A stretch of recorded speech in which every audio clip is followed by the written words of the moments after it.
Oh, there he is. Nick Ainsworth. Hi. Welcome to our man cave, everybody. This is my boy Nick. And Nick's new to the world of logger boots. He's always wore regular work boots, and Nick's going to give us some opinions on his experience being 2 weeks into having a good pair of logger boots. Grab your booties, Nick, and tell us what you got. I've had these are white brand Hawthorne Explorers.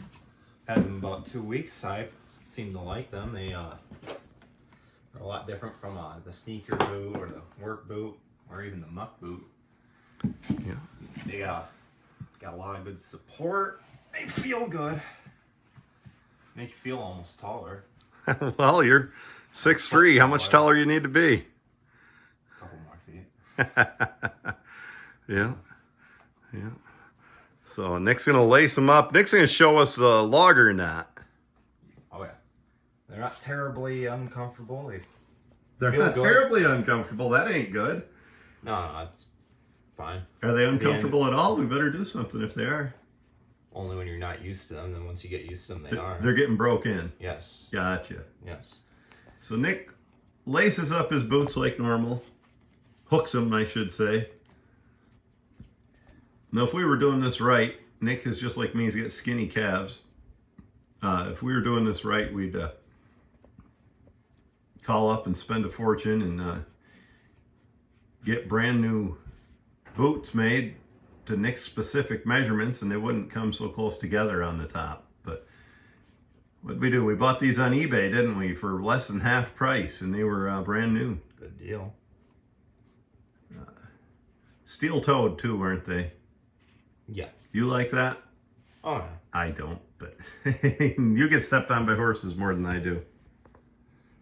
If you guys don't know, we work draft horses, and most of them start at 1,800 pounds. So Nick's doing the logger knot. Just a different method to tie your shoes. They really don't come untied. They come, when it's time to untie them, they do it quickly. And kind of keeps your laces out of the way, and you don't have to wrap them around the back if you don't like. That's all you got to do. Why don't you put the right one on, and we'll have you step-by-step show us that logger knot.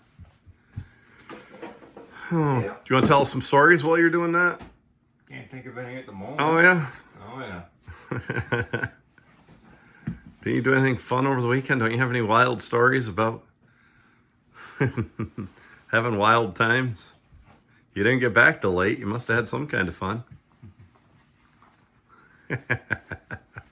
Oh, Nick's camera shy. Tell us about the arch. You know, when you first got them. Oh, it was different. I didn't really expect to feel that way, so I wasn't used to it at first. But now I'm more used to it. It feels like you're standing on a ladder. You've actually grown to like it, have you? Yeah. It's fine.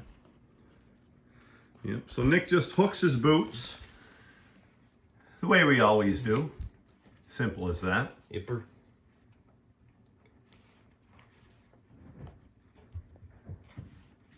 Hits the top hook.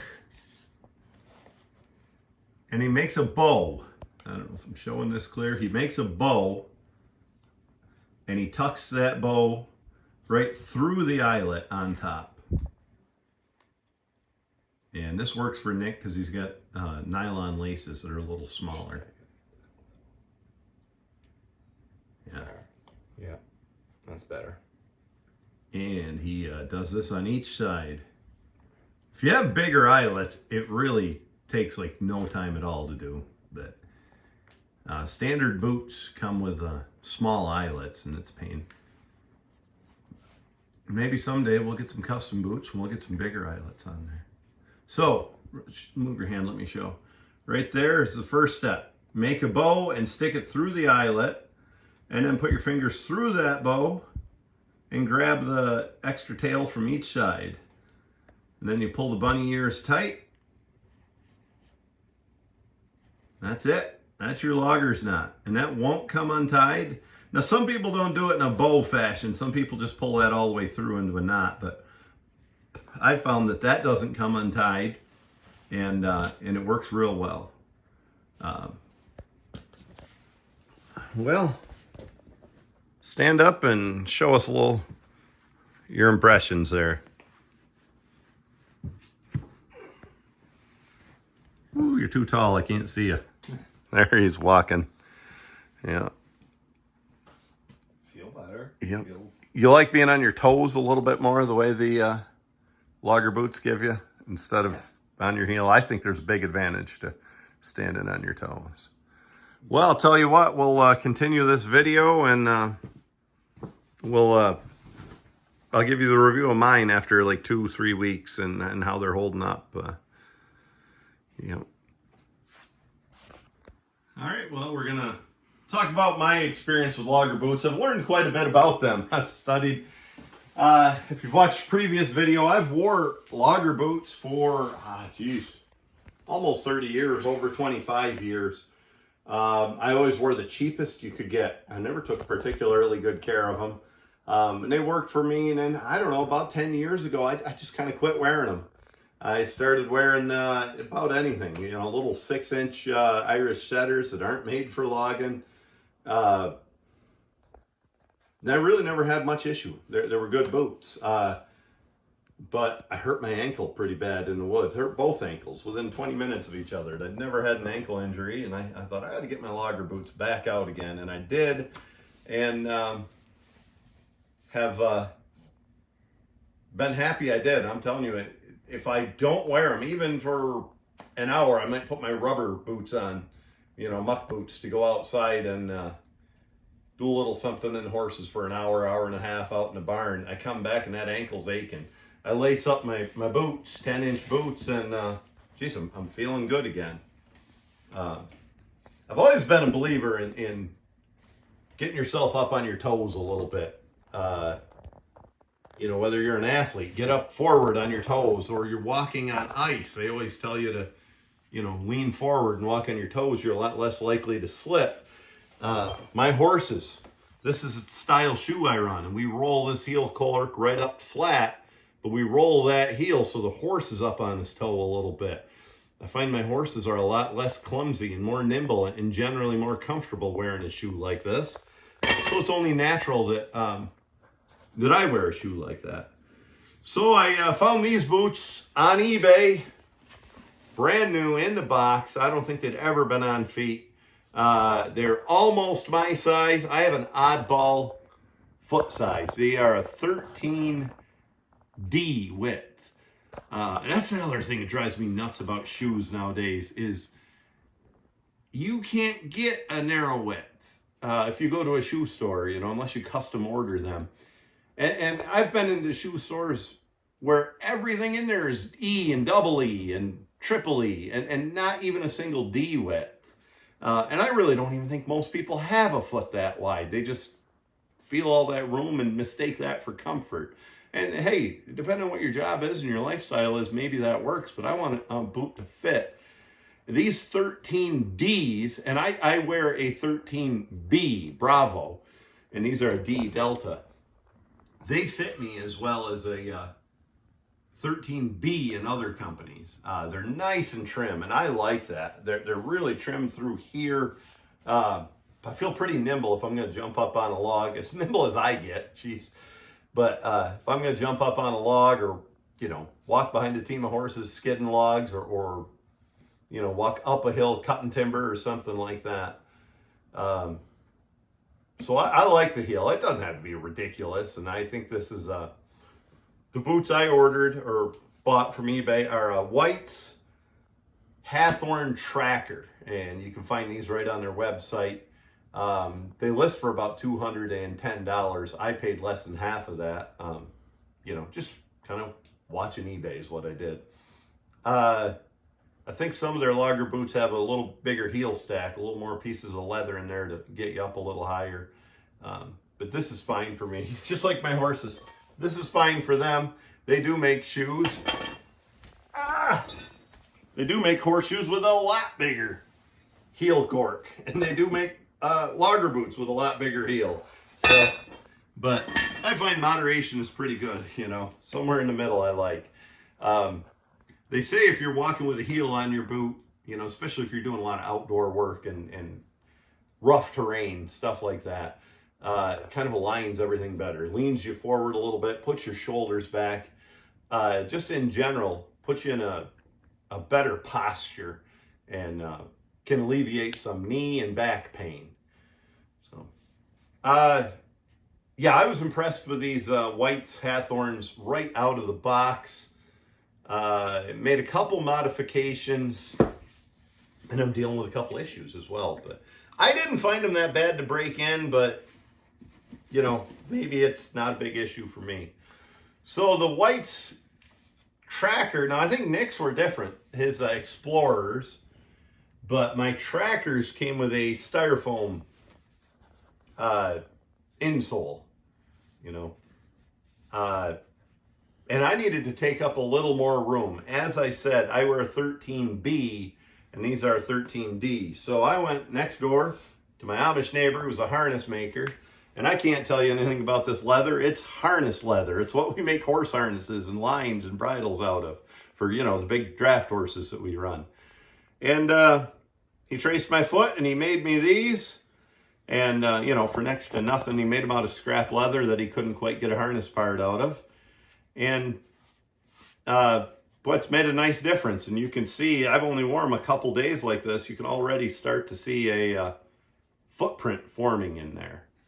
I also oiled this insole pretty good. It's not the part that actually touches my foot because I still do use the styrofoam part. But I oiled it just to make it a little softer so you can...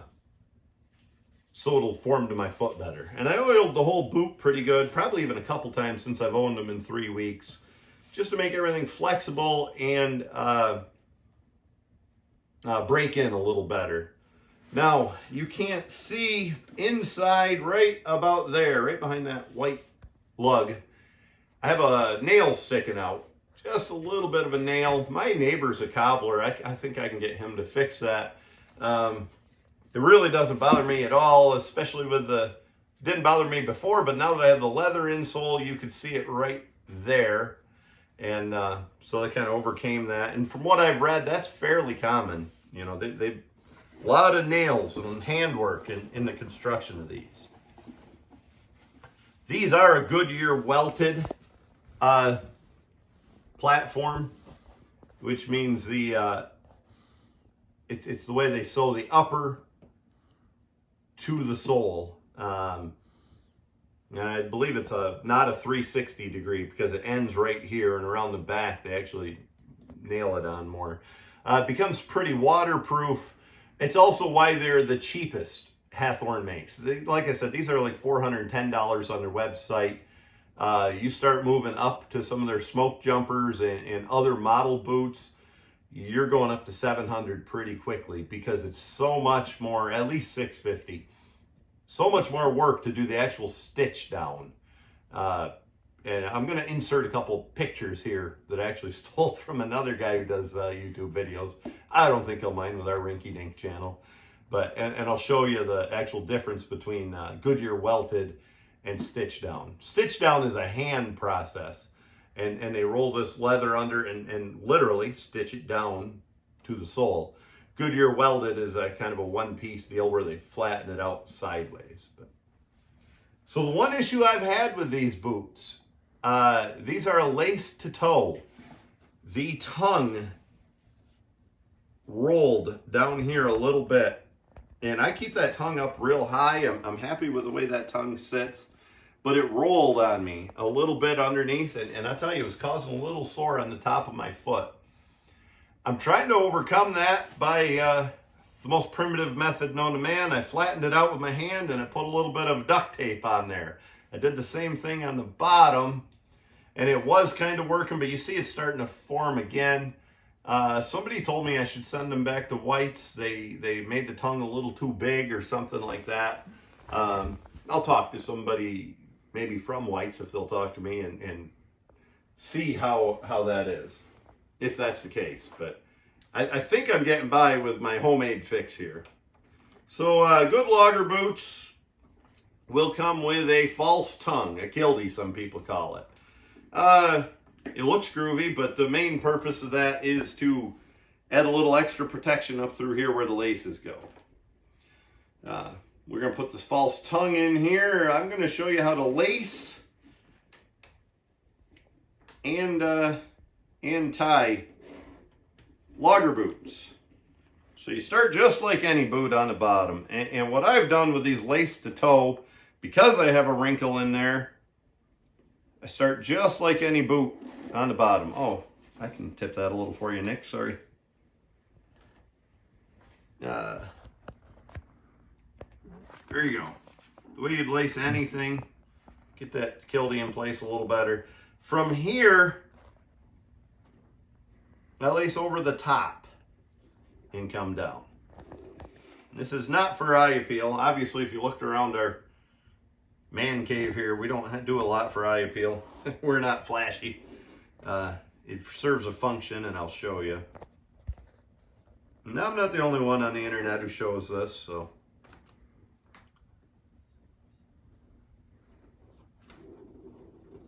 So you lace top down, and then on the last lace, of course, I got to go through that kiltie.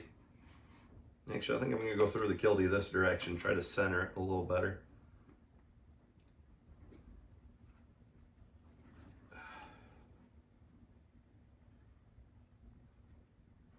Pretty exciting, isn't it, Nick? Oh, yeah. There we go, through the kiltie. Keep that in place. On the last lace, and I'll explain why I do this, I don't go top down, I go bottom up, just like normal.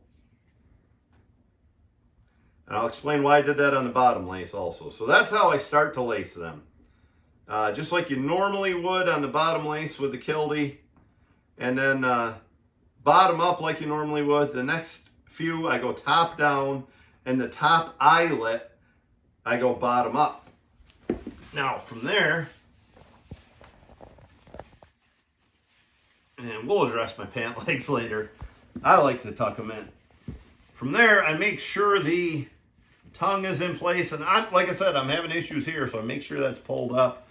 I don't fold the tongue like you notice Nick folds the tongue. Man, these fit so well without folding that tongue. I like the way they're fitting.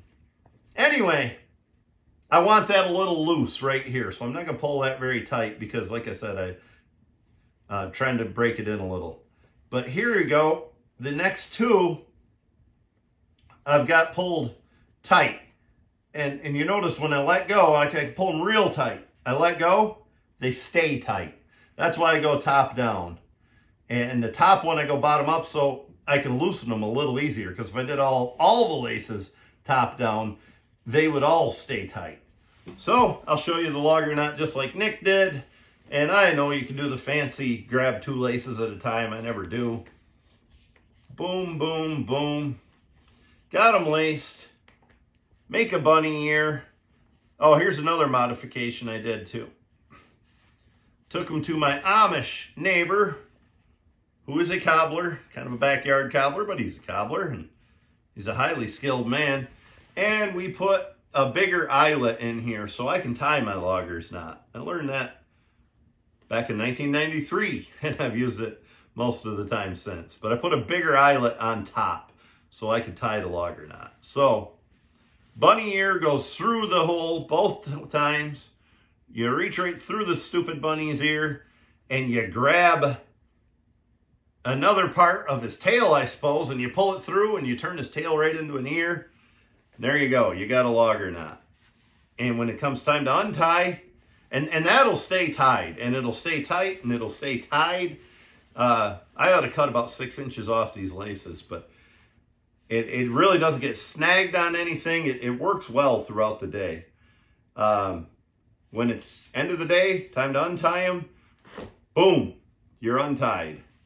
Boom, I sound like John Madden. You don't even know who that is, do you? Football announcer. John Madden. Boom, pow! Brett Favre got hit with a tackle. Pow! That was a slobber knocker. Whatever he used to say. Keith Jackson was my favorite. So anyway, here's the traditional way of tying the logger knot. Going all the way through, pulling tight. But the guy that taught me, actually, I didn't even know there was another way. The guy that taught me way back when,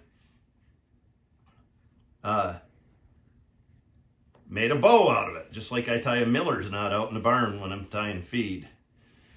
So I've taken to tucking my pant legs in. I like it. I find it comfortable. I put that on a forum. I'm such a dork. I belong to internet, like Facebook pages now about logging boots, Pacific Northwest boots. I put that, wow, did I get a lot of hate. I don't know why people care so much if I tuck my legs in or not, but it's not traditional for loggers. They stag their pants, you know, cut them up here. We never did that around, well, I shouldn't say never, but in 100 years we haven't done that around here, and I don't do that, and so I tuck my pant legs in. A lot of the old fellows I grew up around did that too. Some of those guys used to wear, we called them high tops, like the 16-inch high lineman's boots. But, you know, one thing people said, and here we go with the same knot system, and you notice, pulled tight, it stays tight. Anyway, one thing people said, you're going to get a lot of sawdust down your boots. I actually don't. I don't get any more sawdust down here than I do with my pant legs on the outside. I find it a little warmer in the winter. Maybe I'll hate it in the summer. I plan on doing it in the summer. It's just so comfy. It's going to keep ticks off me too. We have deer ticks around here, and Lyme's disease is a big thing. And I don't think any tick's going to get through my pants and boots. So, reach across again. There's your logger knot. Got them tied, tucked in. Somebody else said it must bunch up. Not really. I try to make sure I fold it above the ankle bone. I can only do this on a 9 or 10-inch boot. The only one that makes 9-inch boots, Red Wings. But I can't do it on an 8-inch boot. I just don't have enough pant leg. But overall impressions, I'm not going back. I'm a Pacific Northwest boot guy. So comfortable, so trim through here. Just make me feel like when I was a kid and I used to lace up my basketball shoes before a game, or, you know, my running shoes or something like that, and I felt ready. That's how I feel in these. You know, I used to actually have a pair of corks, and I put those corks on. I felt ready to go working, and that's what I feel like here. I feel, you know, almost athletic. I might not look athletic these days, but I feel it with these. Mainly it's how good they fit, you know, through the ankle, how much support they give me. Were you there when I took a spill in the woods the other day, Nick, on the end of a sluice pipe and almost set my ass in 2 feet of water? Went right over backwards, slid on a slippery log, and sluice pipe was right there. And, went right over backwards, and I would have probably hurt my ankle if I didn't have the support that a good logger boot gives me.